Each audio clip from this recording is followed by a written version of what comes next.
our journey is to drive the humankind through a wonderful adventure, which is to go very deep in the ocean to extract some minerals that are necessary for human activity on Earth.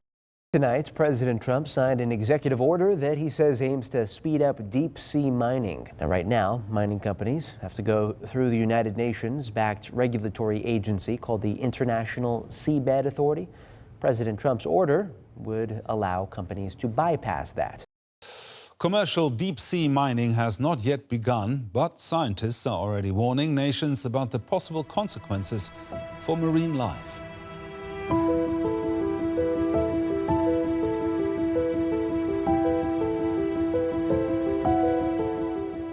The deep sea is the largest environment on Earth.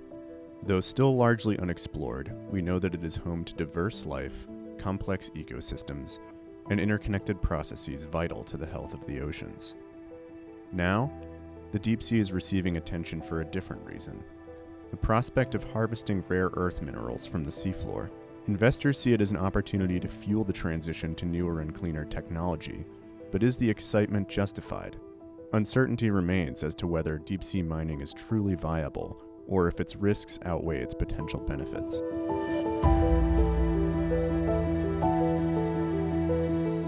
There's been a lot of interest in nodules nowadays because chromium is an important component in electric car batteries at the moment. And so the thought of mining these things has been to go after that chromium. Many people talk about, the climate change problem and how are we going to fix that? And it's a multifaceted problem, and I think that there's probably lots of alternative technologies that are coming along that mean that mining nodules may not be the most economically efficient way of dealing with fossil fuel emissions in the future. I think the case for tackling climate change by mining the deep sea has gotten much weaker in recent years as new types of electric car batteries have been developed, and that technology is improving and increasing over time. So I believe the demand for the metals is going to go down. And it remains to be seen whether we need 1 billion electric cars. Are we going to have other solutions and so on? I'm a little shocked and dismayed that so much of my professional life and those of other very smart people is still dedicated to myth-busting this hollow shell of a would-be industry. I think that even some of the best news reporting on seabed mining posits this false choice between getting the minerals that we need and protecting our ocean, and that has two, I think, false assumptions to start with. One, that we need the minerals that can be found in the deep sea, and two, that we can get them. When you think about how much it's going to cost, what the timelines are, what the actual logistics are, I think that both of those are false premises. Despite significant uncertainty about the industry's feasibility, in April 2025, President Donald Trump signed an executive order titled Unleashing America's Offshore Critical Minerals and Resources. The order encourages deep-sea mining in both U.S. and international waters, potentially sidestepping the International Seabed Authority, the UN body charged with overseeing mineral resources in areas beyond national jurisdiction. Critics warn this could undermine international governance and weaken the global community's ability to regulate a new extractive industry. This executive order would open up the potential that a country, and in this case the US, would begin deep seabed mining outside of the law of the sea and without its regulatory framework.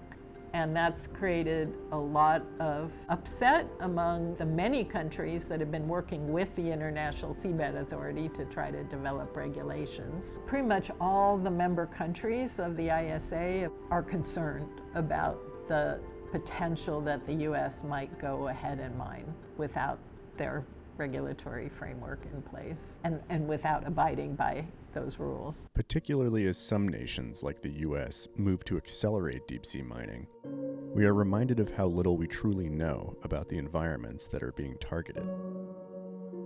The vast majority of the deep sea remains unmapped, unstudied, and unexplored, meaning that mining operations could disrupt ecosystems before we fully understand their roles in our planet's health. It's believed that there will be a lot of biodiversity loss associated with deep seabed mining where much of the biodiversity is not documented, it will be very, very difficult to even know what's being lost or to document that loss and that impact.